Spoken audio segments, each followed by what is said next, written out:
Кечки тамак. Кечки тамакка сизге жемиштер гана сунушталат. Эсиңиздеби? Бирок башка нерсе дагы жегиңиз келсе, менюга төмөнкүлөрдү кошуп алыңыз. Суюк тамак бир аз гана татымал кошулган.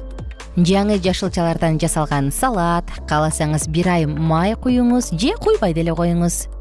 Чала курулган нан, бир стакан бадам сүтү же жемиш ширеси. Шилтемени басып, рецепттер жана тамактануунун варианттары менен таанышыңыз.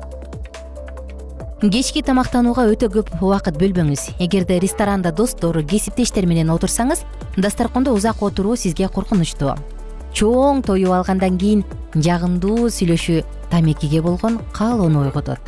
Ошондуктан эркиңизди топтоп, убагында дасторкондон туруп кеткенге аракет кылыңыз. Кечки тамактан кийин. Үйдө болгон учурда тамактангандан кийин отуруп алып тамеки чеккен жагымдуу жерлерден алысыраак болуңуз.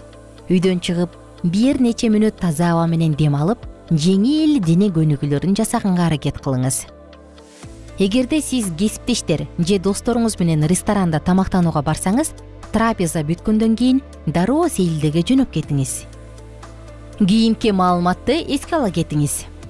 Америка Кошмо Штаттарынын коомдук саламаттыкты сактоо кызматынын айтымына караганда, тамеки чекпегендерге салыштырмалуу, чылым чеккендер өпкө рагына кабылуу коркунучуна 10% көбүрөөк кездешет. Кечкисин үйдө. Кечки тамактан же кечки сейилдөөдөн кийин терең дем алууну машыктырыңыз. Кененирээк билиш үчүн шилтемени басыңыз. Чың алууну жаза тургандай жылуу ваннага же душка түшүңүз, бирок ысык суу болбосун. Суу жылуу температурада болушун көзөмөлдөңүз. Айгай саатты бир аз эртерээк коюңуз, эртең менен шашпай сууга түшүп тамактанганга убакыт болсун. Эртең менен көз ачаар менен биринчи эле көрүш үчүн телефонго өзүңүздүн тамеки таштайм деген планды эскертүү кылып коюп алыңыз. Сизди чын жүрөктөн куттуктайм. Алгачкы 24 саат өттү. Сиз муну жасай алдыңыз. Биринчи күн соңуна чыкты. Жөтөл күчөп, бир аз кыжырданып жатсаңыз да, жүрөк кан тамыр ооруларына кабылуу коркунучу төмөндөй баштады. Эгер рецидив болсо, чөкпөңүз. Бул процесстин кадимки көрүнүшү.